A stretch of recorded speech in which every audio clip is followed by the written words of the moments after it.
estemos aquí otra vez de encuentro en la sede del Ateneo, en esta ocasión para presentar a Ismael Córdoba Úbeda. Ismael es natural de Alcázar de San Juan, estudió Derecho y se graduó en Criminología. Es muy activo en redes sociales, ha participado en varias radios y podcasts como El Loco de Fondo, Historias de Detective de Verdad, con una sección propia de detectives de ficción.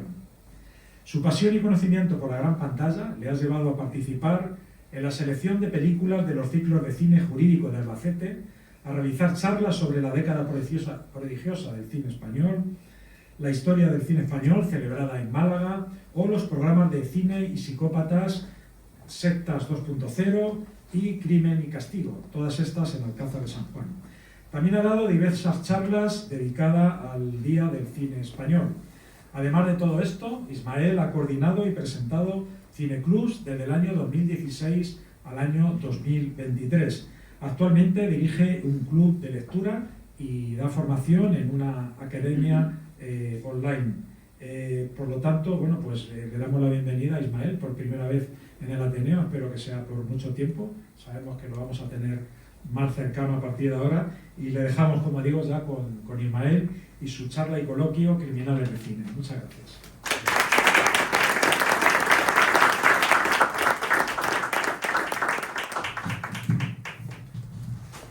Bueno, pues gracias por la presentación. Vámonos. Se me oye bien, pero no. Sí. No te hace falta micro, ¿no? No. Bueno, pues muchas gracias a todos y a todas. Me voy a quedar por aquí cerca porque tengo que ir pasando diapositivas y así pues me apaño con el ordenador. Nada, gracias a todos y a todas por venir. Gracias por la presentación, Bene. Y bueno, me agradecido al Ateneo por haberme invitado a dar esta charla, a participar en esta charla, que he titulado Criminales de Cine, ¿no? Dos palabras, yo creo, criminales, cine, dan mucho juego y son, bueno, pues es un poquito lo que vamos a ver. Yo cuando estaba configurando un poquito la charla me puse a pensar, quizás lo fácil hubiese sido acudir a una charla que hice ya hace un año y medio, que titulé Cine y Psicópatas, que di en la biblioteca municipal, donde bueno, hicimos un recorrido por la historia de los psicópatas en el cine y bueno, pues en principio he querido hacer algo distinto, no he querido acudir a esa charla, he hecho algo nuevo, una charla un poquito yo creo que más distendida que aquella.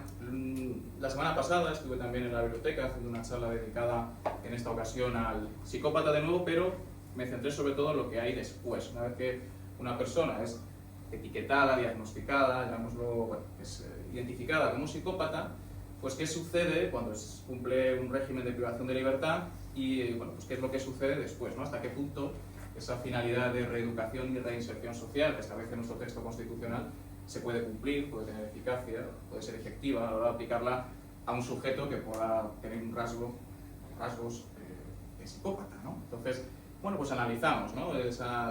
Hasta qué punto era capaz de resocializarse, ¿no? La función resocializadora de la pena, si se podía cumplir o no.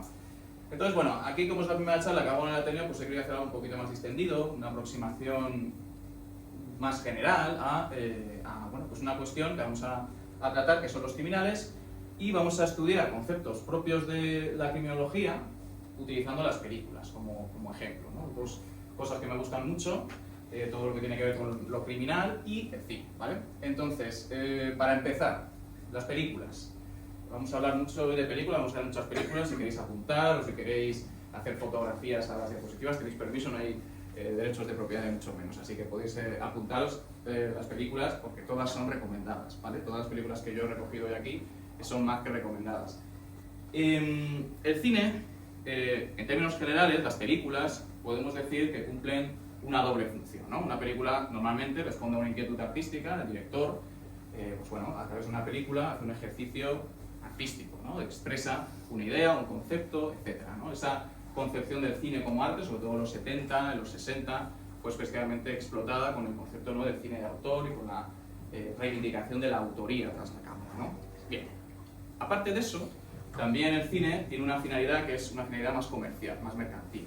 Las películas tienen que dar dinero y hay que sostener la industria, ¿no? Entonces, digamos que las películas responden a esas dos necesidades, una necesidad artística y una necesidad más comercial. Hay veces que hay un equilibrio perfecto y se produce el milagro, por ejemplo, Tiburón de Steven Spielberg, ¿no? o por ejemplo ahora el cine de Christopher Nolan, ¿no? Donde son películas donde hay un ejercicio artístico, una inquietud, una autoría, y al mismo tiempo hay una vocación comercial. Para mí ya personalmente el cine, también las películas, han sido un recurso al que yo acudo. A veces me sucede en las relaciones interpersonales, cuando hablo con la gente, pues que a veces me cuesta encontrar las palabras, me cuesta descubrir, vislumbrar palabras que puedan expresar con exactitud aquello que siento quiero transmitir. ¿De acuerdo? Entonces, ¿qué sucede? Pues que las películas se convierten muchas veces, o determinadas escenas, en recursos a los que yo acudo. Yo os pido que son experiencias no vividas. Las películas son experiencias que no hemos vivido, pero que de alguna manera hemos podido acercarnos a lo que hubiese sido vivir esa experiencia a través de las películas, ¿no? Entonces, muchas veces, pues, cuando hablo, antes me pasaba mal, es una cosa que controlo, pero antes me decían que era muy friki porque siempre estaba, ay, esto me recuerda a esta película, pues esto que te quiero decir es como en la película tal, y no sé qué, y no sé cuántos. Es como que siempre he utilizado mucho el cine como una referencia para expresarme, me ha ayudado, ha sido un recurso a través del cual pues, yo he encontrado esas palabras en forma de películas o escenas, ¿vale? Entonces, partiendo de esta premisa, podemos ver ejemplos de lo que hoy vamos a hacer. Os voy a poner algunas pelis para que entendáis un poquito en lo que yo estoy trabajando, entre comillas, esto lo hago por afición, de los últimos 3 o 4 años, ¿vale? Con el cine criminal, con los criminales del cine, ¿vale? Un poco para que entendáis. Por ejemplo, os he puesto dos películas, La herencia del viento y 12 Angry Men, 12 hombres sin piedad. Vale. La herencia del viento, una película de 1960 de Stanley Kramer, que adapta una obra de teatro de 1954 que está inspirada en un hecho real. El hecho que se llamó como el juicio del mono. En 1924, en el estado de Tennessee, un profesor enseña a sus alumnos las teorías evolucionistas. ¿De acuerdo? Explica el origen del universo a través de teorías, bueno, pues que se articulan sobre la base y el estudio de Darwin. Eso estaba prohibido por una ley, la ley Butler, que estaba en vigor en el estado de Tennessee y que prohibía explicar teorías evolucionistas. Había que acudir a, digamos, teorías más conservadoras vinculadas a la religión. Y eso pues, hizo que ese profesor, John Thomas Scopes, fuese juzgado en juicio, que se llama el juicio del mono, que enfrentó dos posturas, el creacionismo versus evolucionismo. En la película, el creacionismo lo representa el gran actor Frederick March y el evolucionismo lo representaría defendiendo al profesor Spencer Tracy. Bien, esta película yo la puse en un cineclub, recuerdo que estuvimos 7 o 8 personas, pero el debate que hubo después pudo durar 2 o 3 horas. Nos pusimos a hablar sobre esta cuestión que planteaba la película y nos invitó a divagar, a debatir, es decir, nos sirvió como acicate, como estímulo para hablar sobre una cuestión que probablemente todos alguna vez con amigos hemos debatido, ¿no? 12 hombres sin piedad, una película que, bueno, pues del 57, con el gran Henry Fonda, seguro que más de uno y más de una que está aquí la habrá visto. Esta película existe gracias a que Henry Fonda, pues una noche que no podía dormir, en la televisión estadounidense vio una adaptación que se había hecho del texto teatral de Reginald Rose, lo vio, le gustó mucho y movió los hilos para que la película se produjese, y la dirigió Sidney Lumet, ¿no? La película es interesantísima, porque además plantea un concepto que es el concepto de la duda razonable, ¿de acuerdo? En derecho se habla de que la acusación debe demostrar la culpabilidad del acusado más allá de toda duda razonable. De ahí nace el principio iuris tantum, que es el principio de la presunción de inocencia. Nadie puede ser, o sea, una persona que es acusada no tiene que demostrar que es inocente, hay que demostrar que es culpable. Y ahí, pues, la película establece una intensa batalla entre Henry Fonda y el personaje de Lee Jacob sobre encontrar ese resquicio al que agarrarse para plantear esa duda razonable. De nuevo tenemos el cine como motor para debatir, para hablar de cuestiones muy interesantes. Por poner algo más actual, yo creo que soy un poco viejuno con las películas, me gusta mucho el cine antiguo, pero también quiero poner alguna película un poquito más moderna, donde Basic Sex es una película que se produjo aquí con una cuestión de género, de Mimi Leader del año 2018, con la actriz nominada al Oscar este año, Felicity Jones, la película de Brutalist, que la vi ayer, por cierto, tiene su oportunidad, muy buena película. Bueno, pues esta película, una cuestión de sexo, es muy interesante, plantea algo que seguro que también todos hemos debatido. En este caso habla de una abogada real, Ruth Bauer, que es una abogada que ya falleció, que fue miembro del Tribunal Supremo de Estados Unidos. En la década de los 70, siendo yo muy joven, se especializó en un tipo de casos concretos, que fue demostrar cómo determinadas leyes en Estados Unidos se estaban aplicando haciendo una discriminación por razón de sexo, sin diferenciar sin ir a favor ni de mujeres ni de hombres, simplemente demostrar que había ciertas aplicaciones, ciertos sesgos a la hora de aplicar la ley que contradecía ese principio universal de igualdad. Filadelfia, seguro que también os suena, de Jonathan Demme, una película que yo siempre digo que Jonathan Demme fue tocado por la mano de Dios a principios de los 90 porque en muy poco tiempo hizo El silencio de los corderos y Filadelfia, que son dos películas brillantes. Bueno, pues Filadelfia es una película del 93, con una de las mejores interpretaciones de Tom Hanks, que le dio el Oscar. Esta película habló sobre una cuestión que hasta entonces era un tema tabú, del que se desconocía mucho y de que había una tremenda incultura, que es el tema del SIDA, y plantea pues, un problema que en Estados Unidos desde el año 1981 se estaba llevando por delante a una media de 50 a 60.000 personas cada año, jóvenes entre 25 y 45, no se sabía nada, se pensaba que el SIDA se transmitía por el aire, simplemente por mirarse, etcétera, etcétera, y gracias a esta película, y a otras muchas personas obviamente, pero esta película universalizó, puso el foco en un asunto que no estaba siendo tratado con la suficiente rotundidad que había que tratar, estaba siendo un asunto completamente abandonado, y gracias a ponerle rostro con Tom Hanks, con Denzel Washington, ganar 2 Oscars, el Oscar también participó Bruce Springsteen en la banda sonora, pues se planteó, ¿no?, de nuevo el cine un motor fundamental, ¿no? Y por último, ya para que entendáis un poquito el tipo de razonamientos que hago, o que me interesa destacar, 2 películas argentinas, me encanta el cine argentino, Leonera y Carrancho.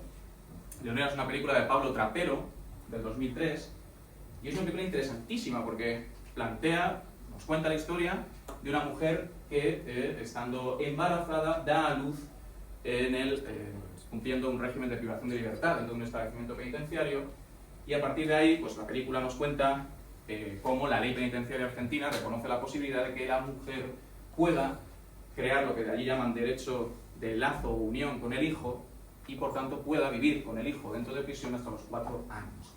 Y reflexiona sobre también ese principio jurídico, que es el principio de interés superior del menor, hasta qué punto el derecho de lazo o de unión con la madre se puede anteponer o puede tener más peso que el derecho del niño a ser criado en libertad, por así decirlo, ¿no? Y no en unas circunstancias excepcionales como estas. O Carrancho, que fue una película también de Pablo Trapero, que puso el foco en un problema importantísimo que había en la sociedad argentina, que eran las estafas de seguros, donde participaban abogados, médicos, camilleros, policías, etc. Estafaban a los seguros, y bueno, pues esta película puso ese foco hasta el punto de que en 2011 se tramitó una ley, la ley anti-Carrancho, por la película de Pablo Trapero.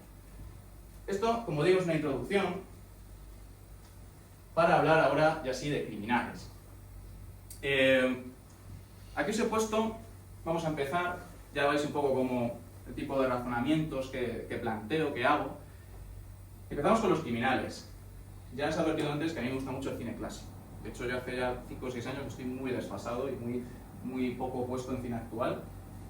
Entonces, esta película, Angels with Dirty Faces, es Ángeles con caras sucias, de Michael Curtiz, de 1938, es una película perfecta para que empecemos a hablar de cómo a través de las películas, o cómo podemos recurrir o acudir a las películas para explicar conceptos fundamentales en un campo como es la criminología.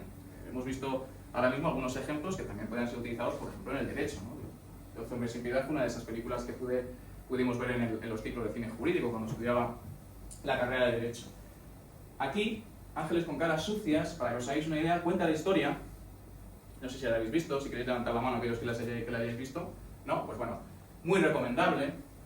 Ángeles con caras sucias cuenta la historia de, digamos, parte de un momento crucial en la vida de esos 2 personajes protagonistas. Son 2 adolescentes que en el inicio de la película tienen 2 posibilidades: el camino de la rectitud o el camino de la desviación. Cuando hablamos de desviación dentro de la criminología, tenemos que entender la desviación como aquello que se sale de lo socialmente aceptado, de lo convencional. Una conducta desviada no es necesariamente una conducta delictiva, es una conducta que sale de la norma. Por ejemplo, si yo ahora mismo, mientras mi tío Ben estaba haciendo la presentación, le hubiese pegado un puñetazo, pues ahí obviamente es algo imprevisible, os habéis quedado todos, pues probablemente podría ser un tipo de conducta desviada y podría dar lugar en este caso un delito de lesiones, ¿no? Pues esto es un poco eso. Como por ejemplo una persona alcohólica, una persona que vive en la calle, ¿vale? Conductas desviadas. Bien. Ángeles con caras sucias plantea un momento crucial en la vida de esos dos personajes, que luego crecerán y serán James Gaffney y el bueno de Pat O'Brien, en el que tienen que decidir, ¿qué queréis? ¿Vida delincuencial o vida normal hasta un punto de ejemplar? Pues la película nos anda con medias tintas. Y entonces, pues James Gaffney se decanta por el mundo criminal y Pat O'Brien se decanta por ser un pastor que dirige pues, en una pequeña iglesia en un barrio marginal. Y luego tenemos a estos jóvenes, que son los Deep End Kids, que son los chavales que veis ahí en la película, que son un grupo de jóvenes que están en medio. Son un grupo de jóvenes que observan y ven, ya cuando son mayores, James Gaffney ya con una edad y Pat O'Brien, ¿no? Con la edad que corresponde, pues observan cómo son dos figuras de referencia. Y entonces están en ese momento crucial para ellos, en el que tienen que decidir qué tipo de vida quieren seguir, ¿vale? Pues bien, esta película es perfecta, por ejemplo, para hablar del concepto o de una teoría muy reputada, muy valorada dentro del campo de la criminología, que es la teoría de la asociación diferencial, que aquellos que hayáis estudiado sociología o estéis interesados en la criminología o estudiáis criminología seguro conocéis. La teoría de la asociación diferencial, la explico rápidamente por el ejemplo que hemos puesto, la formuló un tipo llamado Edwin Sutherland en el año 1924, luego se reformuló mucho, pero en esencia Edwin Sutherland quería combatir un poquito la idea general que había por aquel entonces en torno al crimen. Tenemos que pensar que estamos en 1924 y los índices de criminalidad, sobre todo en Estados Unidos, eran altísimos. Entonces, Sutherland pues, observaba a su alrededor que la mayor parte de las teorías que explicaban el delito hacían una correlación, que prácticamente era, como si dijéramos, no se podía contradecir, que era el hecho de que la delincuencia estaba relacionada con la pobreza. La gente pobre delinquía, tenía muchas más posibilidades de delinquir. Entonces dijo, bueno, esto no tiene por qué ser así. También Sutherland veía que muchas teorías explicaban el delito acudiendo a factores que tenían que ver sobre todo con la constitución del individuo, con sus rasgos de personalidad. Y entonces el que quiso confrontar un poquito eso. Para empezar, lo que hizo fue desarrollar un concepto que seguro que habéis oído alguna vez, la delincuencia de cuello blanco, o el delito de cuello blanco, que básicamente lo que viene a hablar un poquito es de, pues, a día de hoy, los delitos de tipo económico, de contenido económico. Es un tipo de delito que suele cometer personas que tienen una formación importante, un funcionario público que puede cometer un delito de cohecho, por ejemplo, ¿vale? O personas que tienen cierto poder, cierta influencia, pues cometen ciertos tipos de malversación, delitos de contenido económico, ¿de acuerdo? Delitos fiscales. Pues hay que tener un cierto estatus para cometer esos delitos. Entonces, de ahí dijo, para que veáis, no solo los pobres o la gente que crece en ambientes marginales son delincuentes, también puede haber gente que tenga estudios, formación y que tenga mucho poder y cometa hechos delictivos. Confrontó un poquito eso. Luego, aparte, Sutherland se fijaba mucho también en las teorías que había por aquel entonces y veía que se hablaba mucho del concepto de desorganización social. Se hablaba mucho, pues eso, de que había determinadas zonas, entornos en las ciudades que se caracterizaban por su desorganización social. ¿Qué era eso de la desorganización social? Sobre todo pues que había una ausencia de vigilancia, no había control policial, eran zonas que estaban muy abandonadas por los poderes públicos, la basura, acumulación de basura, fachadas abandonadas, zonas donde había múltiples conflictos culturales, porque eran zonas donde llegaba mucha inmigración y zonas también donde había un trasiego constante de gente, se movía mucha gente. Entonces, había un choque cultural permanente, porque en el momento que el vecino del cuarto te entendías un poquito con él, había cambiado y era otro, y volvía a discutir, ¿no? Entonces había una perpetuidad de ese conflicto cultural, ¿no? Y entonces, pues, familiarizándose con este concepto, también cogiendo una idea muy interesante, que es las ideas del interaccionismo simbólico, que también, pues en sociología, básicamente vienen a hablar de que las personas actuamos sobre la base del significado que las cosas, que los hechos o acontecimientos tienen para nosotros. Es una premisa que sostiene que el significado que damos a las cosas es lo que dirige nuestro comportamiento. Entonces, sobre la base de todo esto, él empezó pues, a formular una teoría, ¿no? Esto del interaccionismo simbólico, ¿no? Las personas que hacemos, intercambiamos una serie de palabras, símbolos, a los que atribuimos un determinado significado, ¿no? Y empezó él también pues, a desarrollar una idea, en virtud de la cual pues, el significado que una persona puede atribuir a una situación objetiva. Si, por ejemplo, yo estoy en mi casa, soy un niño, y observo que mi padre le da un guantazo a mi madre, y el significado que le da a esa expresión de violencia a mi padre es la autoridad, el poder, el control. Pues a través de ese aprendizaje, de esa observación, lo que se llama el aprendizaje vicarial, observacional, el niño interioriza esos significados, ¿no? Entonces, a partir de ahí formula un tipo de teoría que dice: el comportamiento delictivo es un comportamiento aprendido y se aprende a través de la asociación diferencial. Es decir, se van a convertir en delincuentes aquellas personas que se mueven en un medio, en un entorno donde existe un exceso de significados o un exceso de definiciones favorables al no cumplimiento de la ley. Y al mismo tiempo esas personas están muy aisladas o de alguna manera están como protegidas o parapetadas frente a un tipo de entorno donde exista un tipo de definición que sea favorable a obedecer la ley. Entonces habla de esa asociación diferencial. Estos jóvenes, si su entorno está siempre, digamos, plagado de personalidades como la de James Gaffney en esta película, se puede producir una asociación diferencial. Observan, a través de esa observación y de ese aprendizaje, que pueden aprender técnicas para cometer hechos delictivos, pueden aprender ideas que desarrollan, ¿no?, que están relacionados con el delito, pueden aprender también razonamientos, justificaciones. Una cosa muy interesante que también se estudia en criminología es como muchas veces el delincuente desarrolla lo que se llama las técnicas o mecanismos de neutralización de la culpabilidad.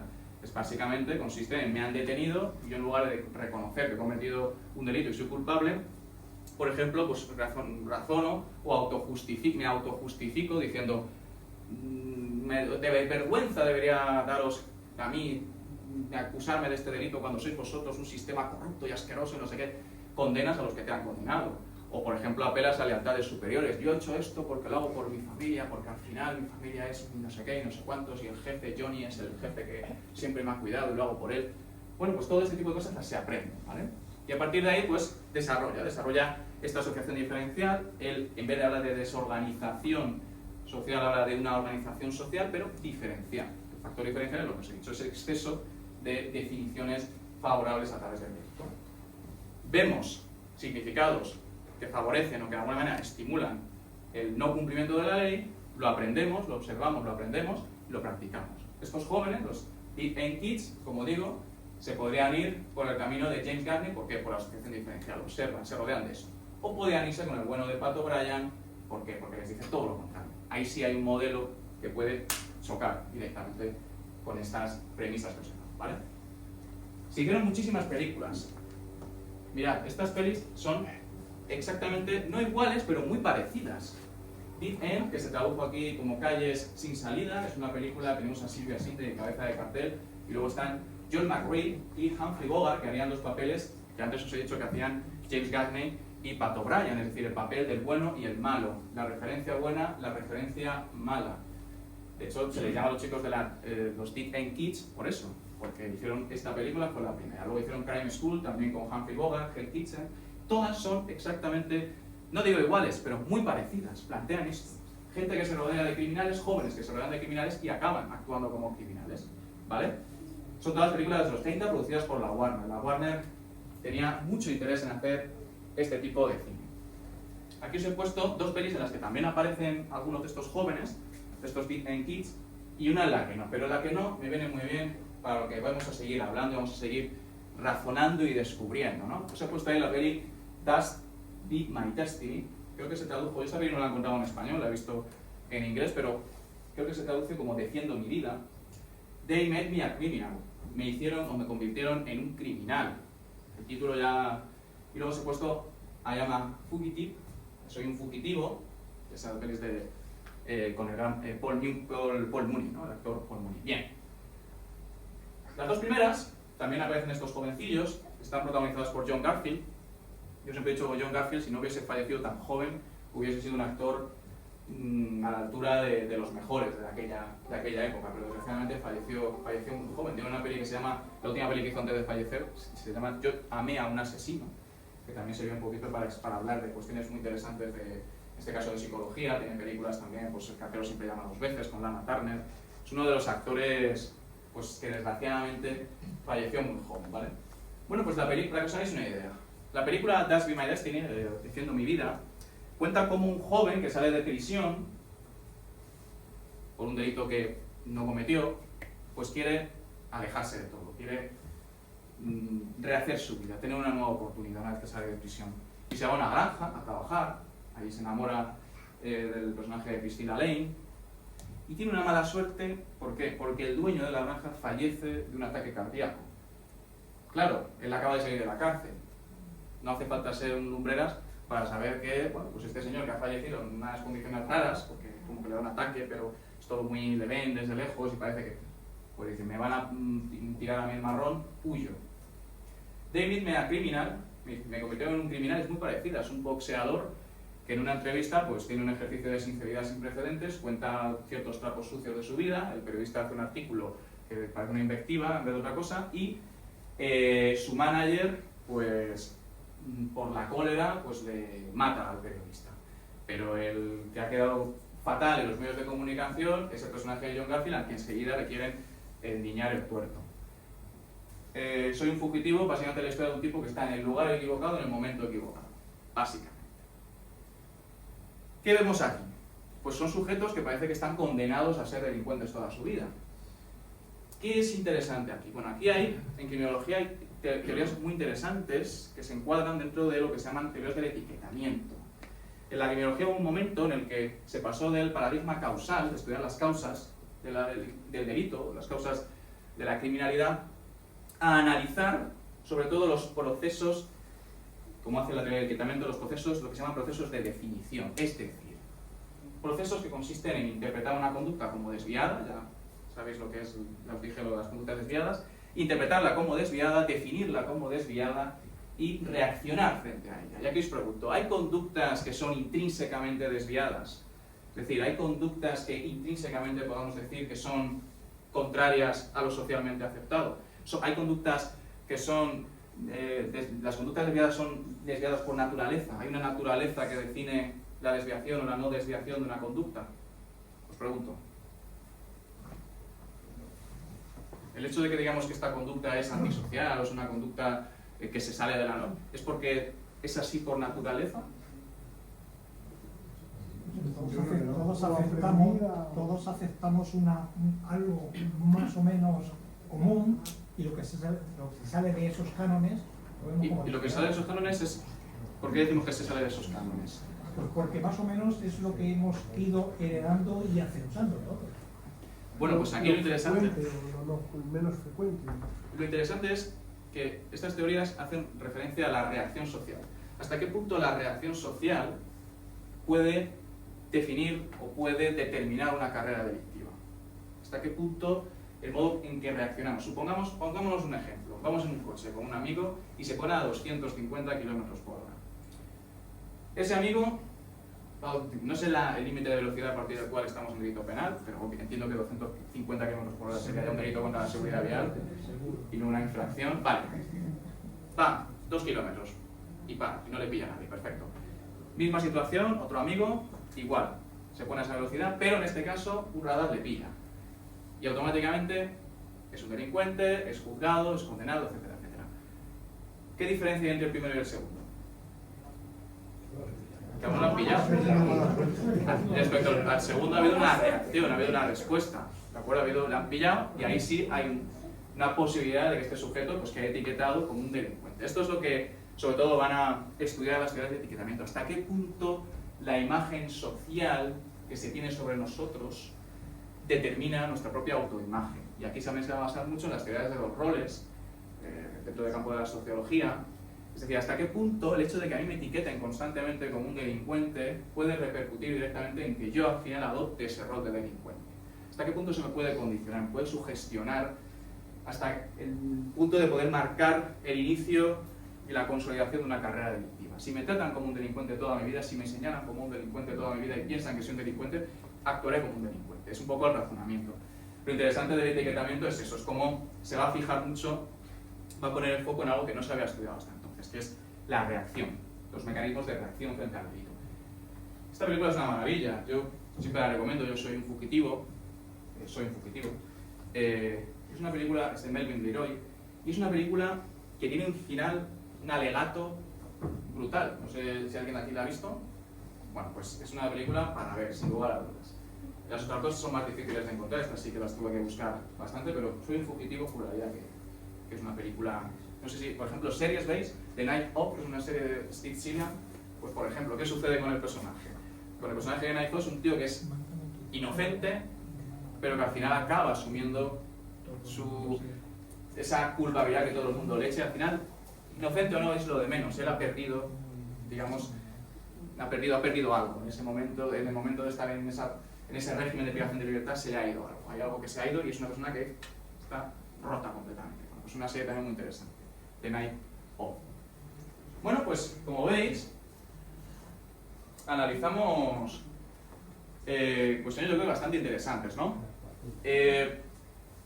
Si seguimos en este viaje a través de las películas para entender un poquito, ¿no?, la criminología, qué es lo que estudia, los conceptos y demás, hay una película muy interesante, Crime in the Streets, de Don Siegel, una de las primeras películas de Don Siegel, director de Harry el Sucio.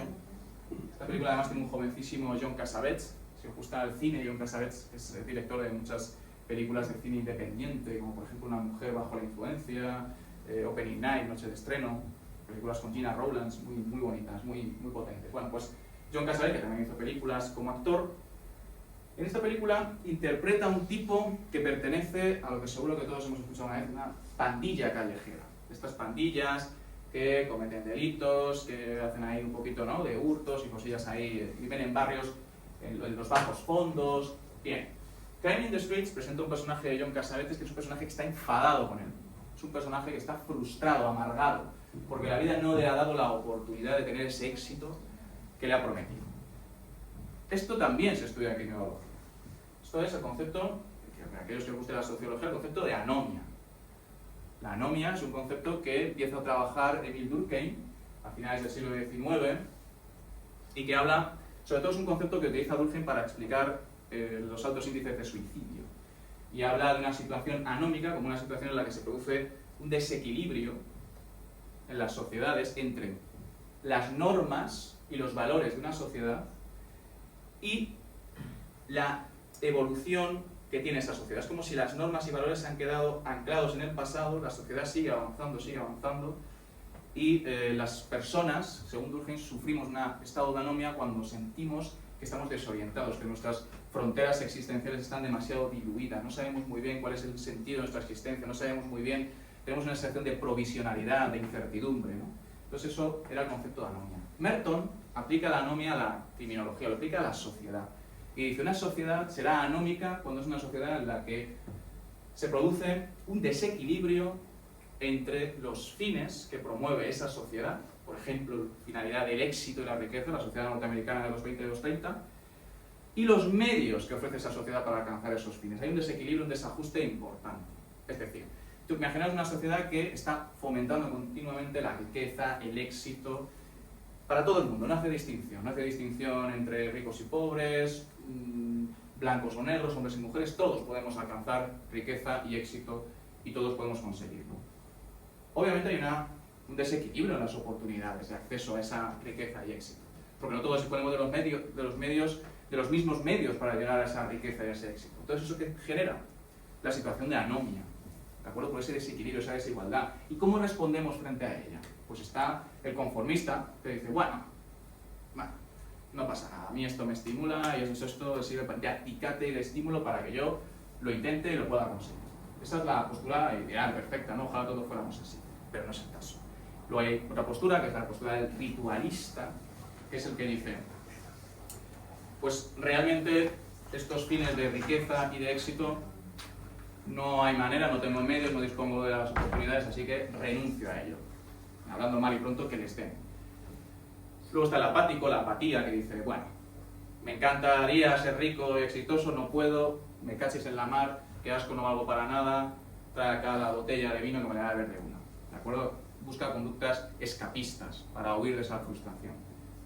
Y luego tendríamos las dos, que son interesantes desde el punto de vista criminológico, que es el que se rebela, porque cuestiona esos fines, se rebela, en esa rebelión cabe también la posibilidad del delito, y el que innova, la innovación, el que busca medios alternativos. Los medios legales o los medios socialmente aceptados a mí no me valen, yo no puedo acceder a ellos, voy a buscar opciones, y en esas opciones puede estar el delito, en esa innovación, ¿vale? Entonces, volviendo al crimen en las calles. ¿Qué encontramos aquí? El joven frustrado, el joven que no va a encontrar nunca medios para poder llegar a esa riqueza y a ese éxito. ¿A qué acude? A lo que se llama la pandilla. ¿Qué es la pandilla en criminología? Lo que se llama una subcultura delictiva. ¿De acuerdo? Esas son las pandillas. Estos chavales que viven en barrios bajos y que cometen hechos delictivos. ¿Qué es una subcultura delictiva? Pues esto que os acabo de explicar. ¿Y cómo se explica la formación de una subcultura delictiva?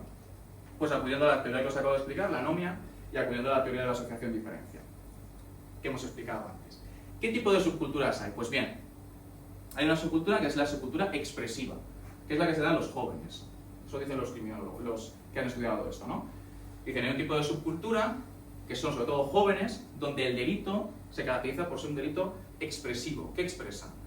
Pues muchas veces se utiliza para el delito como un medio para, o como una forma de expresar estatus, ¿de acuerdo? Dentro del grupo. Cometo un delito, soy el malote del grupo y gano el respeto a través de esa expresión del delito. El delito se ve como una forma de ocio, es un delito desorganizado, es un delito que, bueno, pues que lo que busca es sobre todo agitar un poquito, ¿no? Portarse mal. Eso se da mucho en los jóvenes, ¿no? Las subculturas delictivas de tipo expresivo. Y luego está A Bronx Tale, una historia del Bronx. No sé si la habéis visto, es una película fantástica de los 90. Ahí están los dos artífices de la película, Robert De Niro, que es el director, es una de las pocas pelis que ha dirigido Robert De Niro, y Chad Palminteri, que es el guionista y actor protagonista también de la película. ¿Quién es Chad Palminteri? Es el jefe de un grupo criminal ya organizado que está en un barrio del Bronx. Bueno, pues Chad Palminteri sería lo que se llama una subcultura instrumental. El delito tiene un fin instrumental. El delito es ese medio a través del cual se gana esa riqueza. ¿De acuerdo? Se puede conseguir una riqueza, un éxito. ¿Vale? Entonces, en este caso, pues hay un grupo criminal muy organizado, con una estructura, con una jerarquía de poderes. Los jóvenes en esas subculturas expresivas evolucionan hacia esa subcultura instrumental, hacia pertenecer a ese grupo, a esa banda ya más organizada que les promete que pueden ir subiendo en esa jerarquía, en ese escalafón, hasta convertirse ellos en jefes y líderes, ¿no? Esto lo hemos visto, por ejemplo, hay una película mítica, El Padrino, es eso, un tipo de subcultura instrumental. ¿Cuándo matan en El Padrino? ¿Cuándo hay delito en El Padrino? Pues cuando hay el asesinato es un medio, ¿para qué? Para constatar poder, para reivindicar un poder, para dominar un terreno, es un instrumento, un medio, ¿de acuerdo? Para ganar poder. La subcultura expresiva, la de los jóvenes, es más, pues eso, expresión, más búsqueda de ese estatus o de cubrir esas necesidades de ocio, obviamente con carácter desviado, ¿vale? Bien. Bueno, pues aquí me voy a poner, aquí os he puesto más películas que exploran todas estas cuestiones. No os lo he puesto todas, pero mira, actores míticos de este tipo de cine, James Cagney, aquí tenéis El enemigo público, tenéis una de mis películas favoritas que es Whitehead, aquí se tradujo como Al rojo vivo, es uno de los grandes criminales de cine, Pitch Down a Die, aquí se tradujo creo que como Muero cada amanecer. Tenemos a Paul Mooney, que interpretó a Scarface, el Scarface de Howard Hawks, antes de la película de Brian De Palma, hubo un Scarface que es el original, que es el de Paul Mooney, y pues como veis ahí, pues es cara cortada por todos los grandes actores de este tipo de cine. Edward G. Robinson, El último gángster, Little Caesar, Ampa Dorada, otra película que también hizo, de nuevo ese criminal de los bajos fondos, esas películas que nos sirven mucho para explorar todas estas cuestiones. George Rath, yo siempre he dicho que George Rath es como, a ver, no es un actor que me guste especialmente, es como Humphrey Bogart acartonado, siempre digo, pero bueno, si lo conocéis, pues entenderéis un poco lo que... Pero bueno, fue un actor también muy conocido en los 20 y los 30, hay por ejemplo El gángster y la bailarina con Joan Bennett, o Invisible Stripes, que se tradujo aquí como Barreras invisibles. Humphrey Bogart, mi actor favorito, solo he puesto dos, pero estuvo en todas las películas de la década de los 30, en muchas de ellas, de esas películas de criminal de los bajos fondos. Humphrey Bogart, hasta que se consolidó como un gran actor de Hollywood ya en los 40 con High Sierra de Raoul Walsh y obviamente con el halcón maltés de John Huston, hasta entonces Humphrey fue un secundario que hacía papeles sobre todo de malo. Ahí lo veis en El bosque petrificado, en la divertida película de El increíble Dr. Clitterhouse, con guión de John Huston.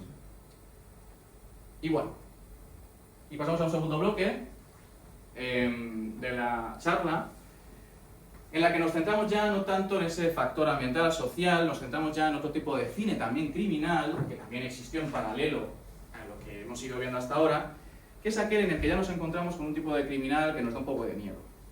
Ya es cuando esto me da mal rollo este tío, no sé qué va a hacer, pero ya hay un peso psicológico importante, ya vemos ahí un poquito sujetos que nos inquietan, ya incluso el criminal se convierte en el protagonista de una película de terror más que otra cosa, ¿no? Y aquí hay una película, para mí, mi película favorita, casi siempre la menciono, que es M. El título es M. Pasa que aquí se tradujo como Eve, el vampiro de Düsseldorf, una película de 1931 de Fritz Lang. Y no diría que la primera película de asesinos en serie, hubo antes, en 1927 Hitchcock hizo El enemigo de las rubias, que también es una película de asesinos en serie, pero nada tiene que ver con lo que luego haría en Frenesí en la década de los 70, es una película menor a mi modo de ver, del gran maestro de Hitchcock, pero bueno, antes de M ha habido más películas de asesinos en serie, pero para mí la primera gran película es M. De hecho, hay una anécdota que Irving Thalberg, que era el director de la Metro-Goldwyn-Mayer, reunió a todos sus a todos sus directores y guionistas, le puso la película y dijo: yo creo que hagáis cine tan bueno, tan interesante y tan comercial como M. ¿Por qué no hacemos películas así? M es, está inspirada en este personaje que veis aquí, que es Peter Kürten, que es el verdadero vampiro de Düsseldorf, un asesino en serie que aterrorizó la ciudad de Düsseldorf entre más o menos 1915, 1928, 29, hasta que fue cazado. Él se atribuyó a sí mismo hasta 70 asesinatos, pero que se relacionaran con él y que pudieran demostrar 9 asesinatos. Niños. Se le llamó vampiro porque tenía la mala costumbre de beber sangre de sus víctimas, ¿de acuerdo? Entonces por eso se le llamó el vampiro de Düsseldorf. A día de hoy su cráneo, porque murió con pena de muerte, por degollamiento, se exhibe en un museo del horror en Estados Unidos. Bien, pues inspirado en este personaje, Fritz Lang hizo M, protagonizada por Peter Lorre. Ahora veremos una foto de Peter Lorre, un actor que era, creo que su primera película, si no recuerdo mal, que interpreta a ese asesino de niños. La escena inicial es terrorífica, no sé si la habéis visto esta, ¿verdad? La escena inicial es con ese silbido que reproduce la melodía de En la ruta del rey de las montañas, de Bad Grier. Pues M es una película que explora desde un punto de vista psicológico la figura del psicópata y que luego además tiene una segunda parte maravillosa, que es un juicio, que se improvisa, no os voy a decir más, en el que, bueno, pues también se pueden extraer muchas ideas interesantes en torno a la figura del psicópata. Fijaros que es la primera vez que, creo, en la charla que hago referencia al psicópata, ¿de acuerdo? Que es la gran figura, la que siempre interesa más de la criminología. Bueno, pues como digo, en paralelo a este cine que os he ido poniendo, ha habido otro tipo de cine. Mirad, aquí tenéis a Peter Lorre, en la cara de Peter Lorre. Si nos invita a un café a su casa, pues muchos diremos que no lo pensamos, ¿no?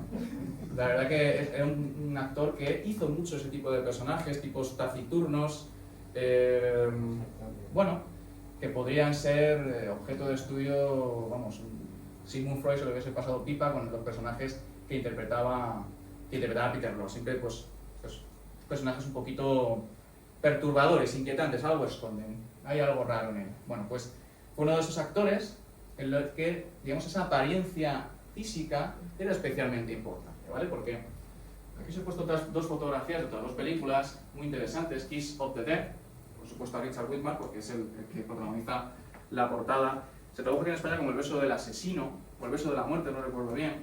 Es de Henry Hathaway, creo que es del 47, y veis ahí a Richard Widmark, muy majo él, lanzando a una pobre señora en silla de ruedas por las escaleras. Richard Widmark, si veis su cara, pues tiene una cara que intimida.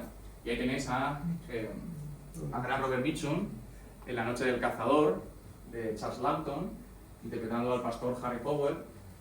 Bueno, dos personajes que seguimos en ese mundo criminal, pero de nuevo, repito, ya nos dan miedo. Ya los criminales de los bajos fondos, de alguna manera es como que, bueno, pues veíamos el hecho criminal, analizábamos el hecho criminal, perfecto, pero sus protagonistas no terminan tanto de aterrorizarnos como este tipo de perfil, de personas más inestables, más perturbadoras, más inquietantes, con unos rasgos de personalidad que nos generan una sensación, ¿no?, de desconfianza, de miedo, de recelo. Bien, esto también ha existido, ¿vale? Pues, cuando hice la charla de cine y psicópatas me enfoqué sobre todo en este tipo de personalidades y analizáramos los psicópatas. Hay muchos ejemplos, pero como lo que quería deciros es que en la década de los 40, junto con este cine criminal de los bajos fondos, también estuvo el criminal perturbado, violento y agresivo, ¿vale? Que por ejemplo podemos ver en Robert Mitchum, en Richard Widmark. Pero también había una cosa que era la censura. Quiero decir, tampoco podíamos sobrepasarnos, ¿no? Tampoco podíamos aquí hacer una película, pues como a día de hoy es, yo qué sé, pues El silencio de los corderos o Seven, no se podía por aquel entonces porque la censura era rígida y con el tema de la violencia, pues se pensaba que si los asesinatos se describían en la pantalla con mucho detalle, de una manera como muy, ¿no? Pues que eso podía ser luego imitado por potenciales asesinos que podían aprender técnicas a través de las películas. Entonces había una censura importante, el código Hays, por William H. Hays, que duró en Estados Unidos pues, desde 1934 hasta 1967.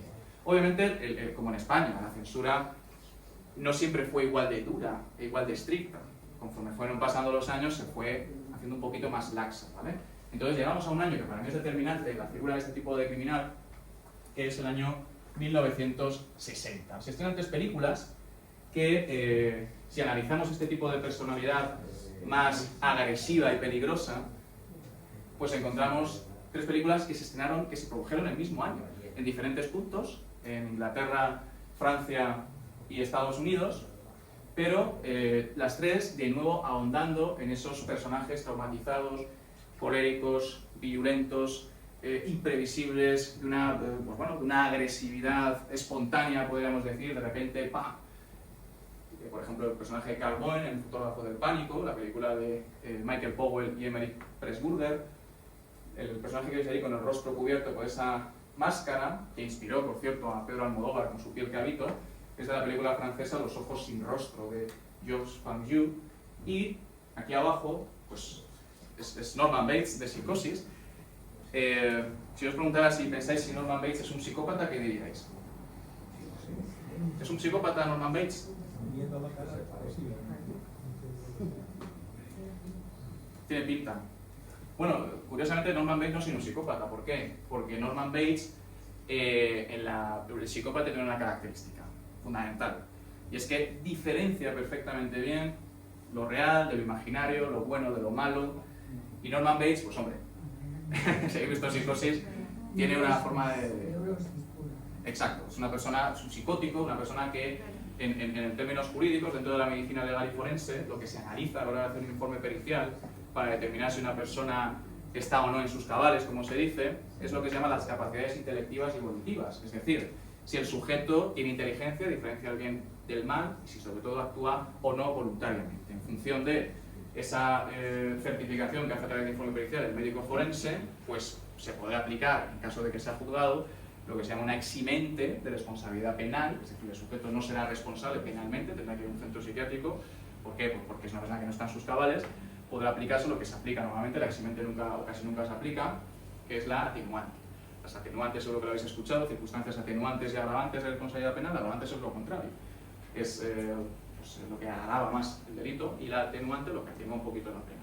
Se fijan en esos 2 criterios a la hora de establecer esos informes. Obviamente, Norman Bates está loco, es un psicótico, no sería un psicópata en puridad, ¿no? No sería en sentido estricto, ¿vale? Entonces, como digo, pues ya en los 60, ahora sí vamos a encontrar esa fiebre de los asesinos en serie, ¿vale?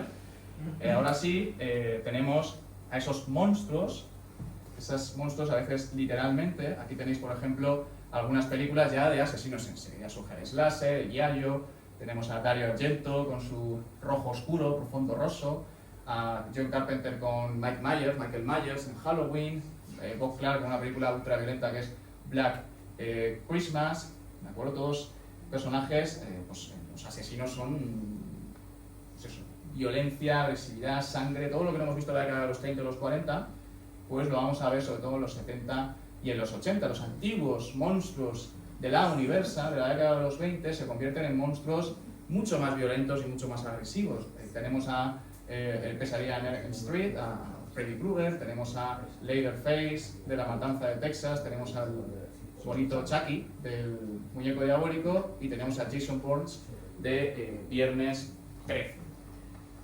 Esto, el relacionar... ¿Sí? Pero la matanza de Texas está basado en el Jane, ¿no? La matanza de Texas, sí, y Psicosis. Sí. Nutren de ese... Totalmente, sí, el Jane.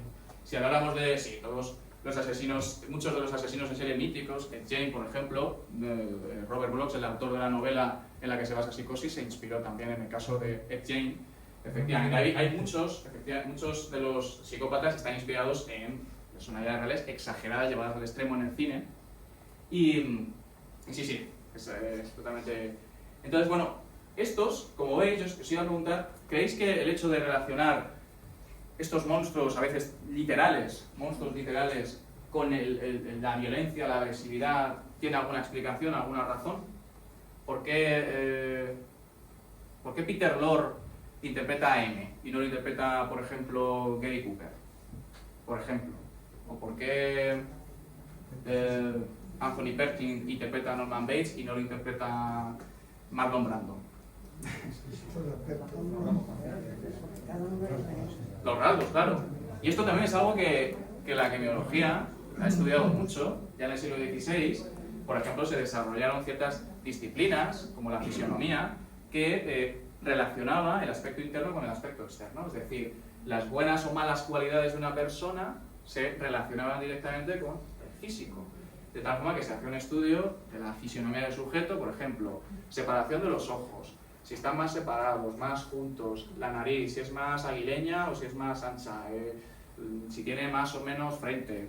Se hacía un estudio y, de hecho, hay una anécdota de una sentencia que decía, oído el sujeto que está siendo juzgado y sobre todo visto, se le declara culpable, ¿no? Porque lo que esta cara no puede ser un tío majo. Bueno, pues eso viene de ese estudio del físico. Se ha hecho en lo que ha sido otra fuente de estudio de la criminología, que es la fuente que ha intentado aplicar el conocimiento científico al estudio del hecho criminal. Y ahí, por ejemplo, pues está la fisionomía, está la frenología. Seguro habéis visto Django desencadenado, la película de Tarantino, la escena de Leonardo DiCaprio, cuando coge un cráneo y empieza a hablar. Bueno, pues eso, la frenología era estudiar. Se basaba en una premisa, que la teoría de la localización decía que todas nuestras funciones anímicas tienen una localización, o lo que llaman ellos, un asiento orgánico en el cerebro, de tal forma que si analizamos, podemos conocer, por así decirlo, toda la estructura de nuestro cerebro analizando el cráneo, en función de si hay más o menos protuberancias, si hay zonas del cráneo más o menos lisas, más o menos... El estudio del cráneo localizaba, pues hay una zona, por ejemplo, que está una protuberancia, una zona que está como más, así como una hendidura, ¿no?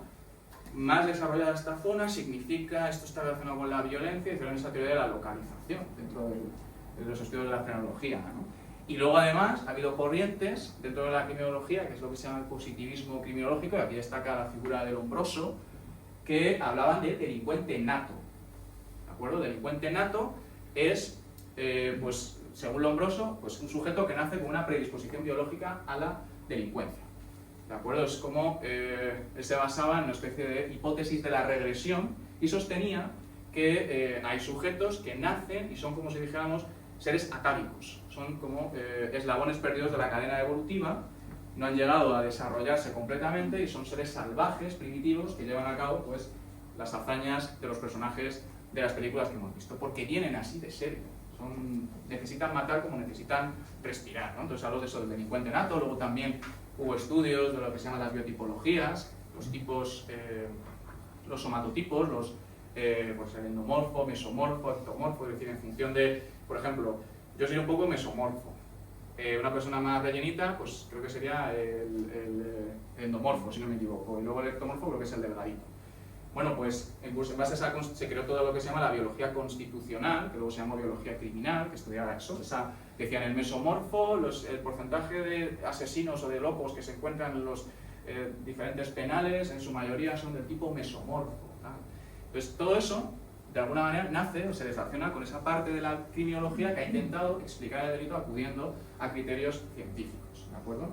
Esto nos explica un poquito de los orígenes, ¿vale? Pero que, como os preguntaba antes, pues que sepáis que eso también, pues todo está relacionado. Las películas, pues obviamente también han buscado siempre esa aberración, esa fealdad. Y obviamente los psicópatas, ¿no? Estamos viendo monstruos y psicópatas. Pero aquí ya no son monstruos. En estas películas que os he puesto ya no nos encontramos monstruos, sino que nos encontramos sujetos que podrían ser perfectamente lo que se llaman psicópatas integrados, sujetos que pueden vivir en sociedad, que nadie los identifica como psicópatas, que son aparentemente normales, pero que luego de repente pues llevan a cabo hechos atroces. unos estallidos de violencia sin precedentes, ¿no? Entonces la figura del psicópata, pues en la década de los 90 hubo boom de cine de psicópatas enfocado y no tanto a la violencia y a la agresividad, como hemos visto en las diapositivas previas, sino enfocado un poquito a hacer un análisis de, pues bueno, de personalidades psicopáticas, influidos sobre todo por las técnicas de profiling, por todo lo que es, pues se aplica, ¿no?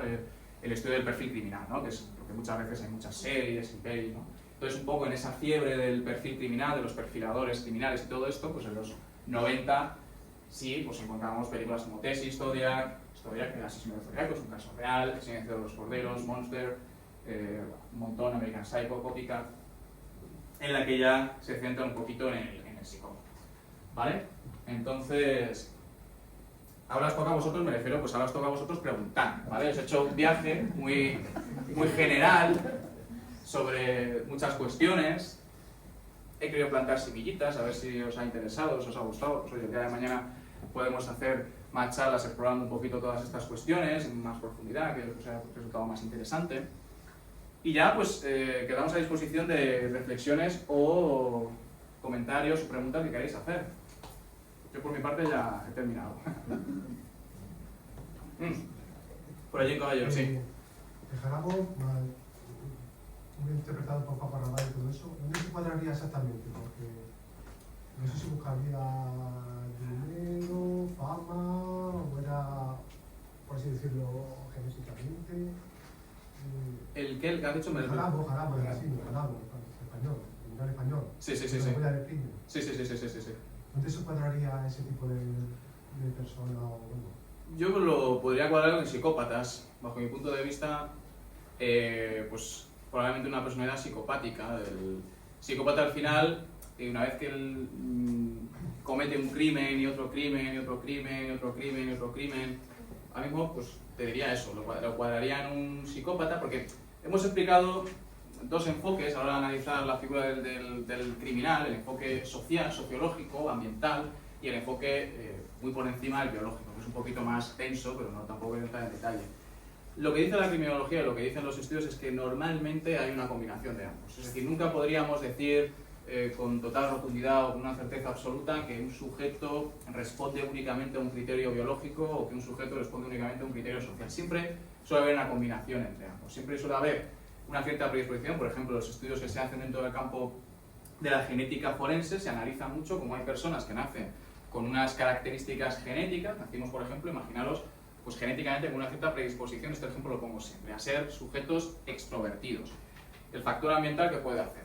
Que la extroversión sea mayor o que contrarrestemos esa tendencia a la extroversión. Si yo nazco con una tendencia una querencia hacia la extroversión, pues si mis padres, por ejemplo, me apuntan a teatro, me apuntan a cosas que me hagan relacionarme y demás, pues probablemente eso sea multiplicado, ¿no? Sin embargo, si me mantienen encerrados en casa, será contrarrestado. El niño que nace con tendencia a la introversión, igual.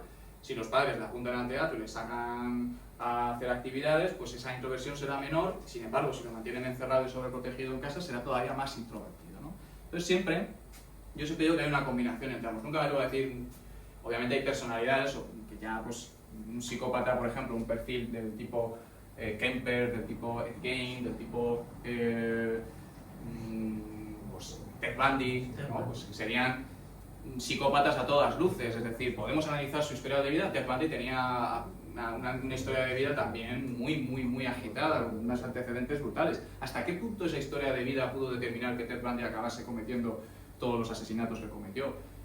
Nadie puede responderlo, pero siempre yo soy partidario de mantener un cierto equilibrio. A veces habrá más peso del factor ambiental, sí, puede ser, y a veces puede haber más peso de ese factor genético o biológico. Ahí pues, se han estudiado, hay estudios, por ejemplo, la hiperreacción frente a la dopamina, estudios sobre la segregación de las, por ejemplo, de las hormonas esteroideas como la testosterona en mayores niveles, pues puede estar relacionada con mayor violencia y agresividad. Se ha estudiado también el sistema límbico, la zona del córtex prefrontal, todo eso. Se han hecho estudios y a veces pues coinciden, a veces no. A veces hay personas completamente sanas que han llevado a cabo actos atroces, ¿no? También se estudió el tema de las alteraciones cromosómicas, de las tisonomías.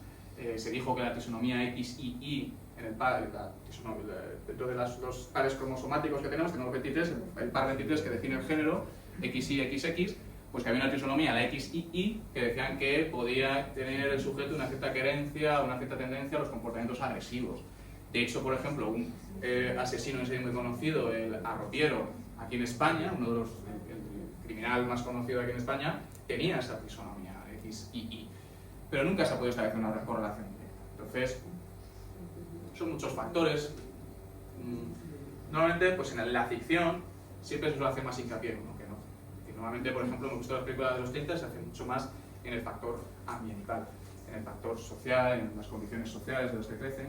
Por ejemplo, películas como Henry retrata a un asesino, que es una película brillante, como retrata la figura del psicópata, pues se hace más hincapié en esa alteración, en esas cualidades o características del psicópata. Cuando nos quedamos el psicópata, analizamos dos factores fundamentalmente, son los que se analizan en la figura del psicópata. El factor 1, que es el que hace referencia a dos facetas, la interpersonal y la afectiva, y el factor 2, que hace referencia a estilo de vida y conducta antisocial. Es interesante porque el factor 1, que es el que tiene que ver con rasgos de personalidad del psicópata, es un tipo de factor, cuando le hacen el examen al psicópata y se analizan estos dos factores y se saca un valor de cada uno de ellos, es un tipo de factor que permanece más a lo largo, permanece a lo largo de la vida, no baja. Sin embargo, el factor 2, que es el que tiene que ver con estilo de vida y conducta antisocial, ese sí se va bajando conforme van pasando los años. El factor social, el estilo de vida antisocial, ese sí que va bajando el valor que se le da dentro de la escala, ¿no? Entonces, bueno, pues todo eso, como digo, hay sujetos psicópatas en los que el factor social tiene muchísimo peso a la hora de definirlo como un psicópata, con la escala de medición y evaluación de la psicopatía de Robert Hart, y sujetos en los que los rasgos de personalidad, digamos esos componentes congénitos intrínsecos, tienen mucho más peso. Y esos son, por ejemplo, lo hablaba la semana pasada, mucho más difíciles de reinsertar en la sociedad que aquellos que tienen ese factor 2, ese elemento social, ese estilo de vida antisocial, que sí que podemos tratar de corregirlo. La reincidencia, ¿de acuerdo? Si corregimos ese factor, se reduce considerablemente. ¿A la hora de juzgar a un psicópata con un no psicópata, hay alguna diferencia? No hay distinción. De hecho, los estudios de la psicopatía, o sea, si se hicieran, es una escala de medición que se hace, unas entrevistas previas, y a partir de ahí pues hace unas valoraciones, se van cuantificando una serie de ítems, ¿de acuerdo? Por ejemplo, locuacidad, encanto superficial, etcétera, etcétera, sobre la base de esta entrevista.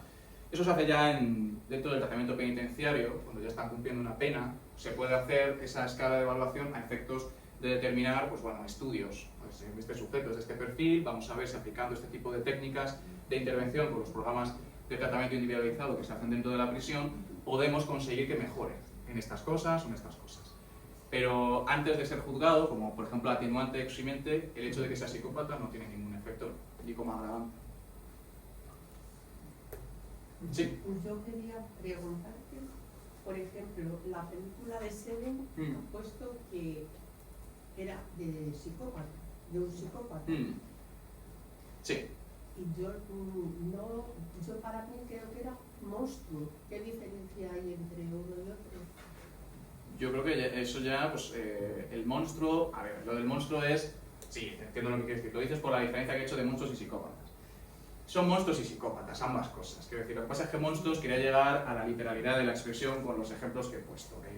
Chucky, Leatherface y todos estos, como monstruos, como aberraciones, sujetos que ya prácticamente ya son, no son ni siquiera humanos, ¿no? Pero sí, obviamente, pues igual que por ejemplo en Rojo Profundo, que también le he puesto monstruos, o Black Christmas, no son psicópatas también. Es un ejemplo de monstruos en sentido de ultraviolencia, agresividad, sangre, pero sí, sería lo mismo. O sea, podría perfectamente encuadrarlo en monstruo. ¿Podría diferenciar un poco más lo que antes has dicho, psicópata y psicótico?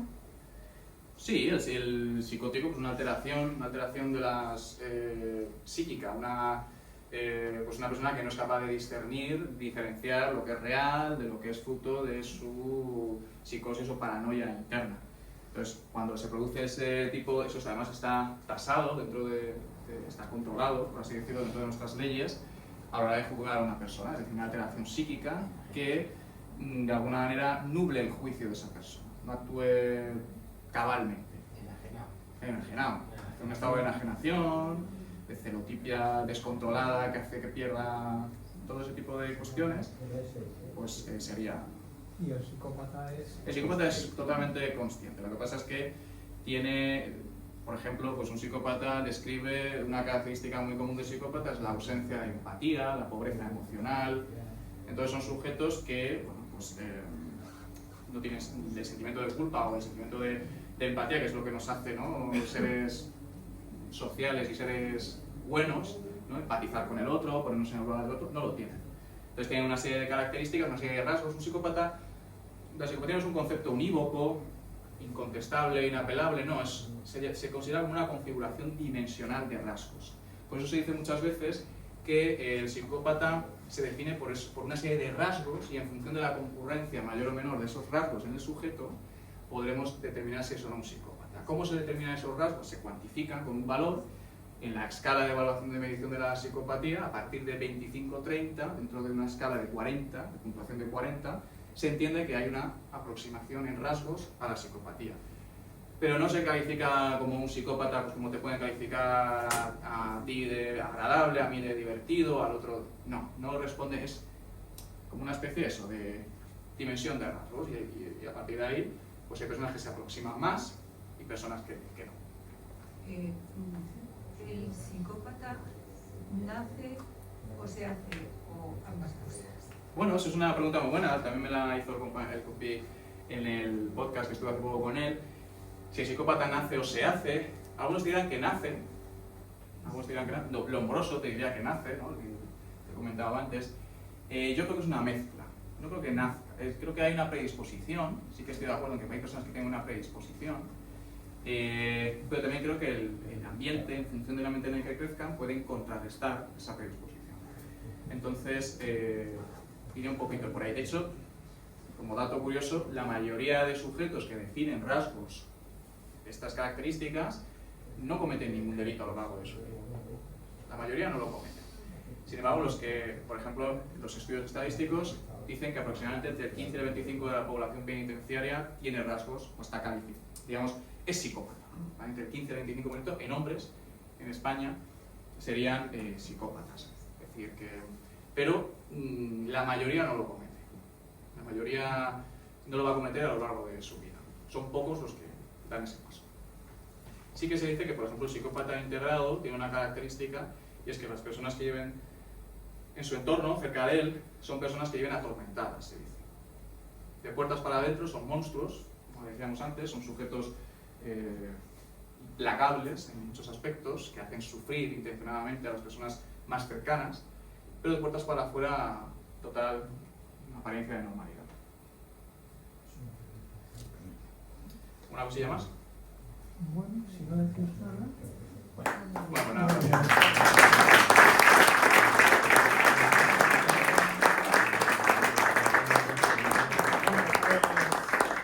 Muchas gracias, Ismael, por habernos dado esta charla tan hermosa. Esperemos que sea la primera de otras muchas que nos darás.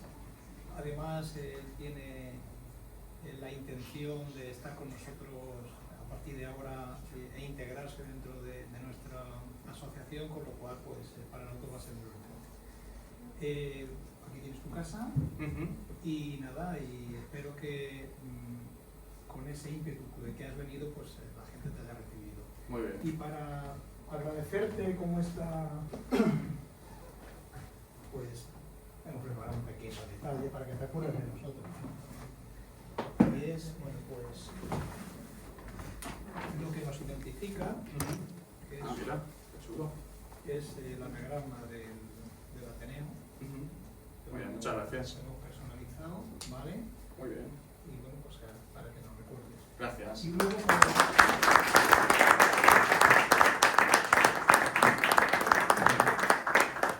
una serie de libros de los que editamos, de compañeros nuestros, que también pueden ser tuyos, para que sepas lo que aquí hacemos. Y la revista esta es la del año 23, que lógicamente acabamos de terminar ahora mismo. Pero el 24 lo vamos a presentar concretamente, para que lo sepas, el día 13 del mes que viene. La hemos hecho otra vez en la Diputación. Sabemos que nos cuesta un poquito de trabajo, pero bueno, al final siempre sale. y bueno, pues ya te agradeceré. Muy bien, muchas gracias. Así que nada, un nuevo aplauso para Ismael y equipo de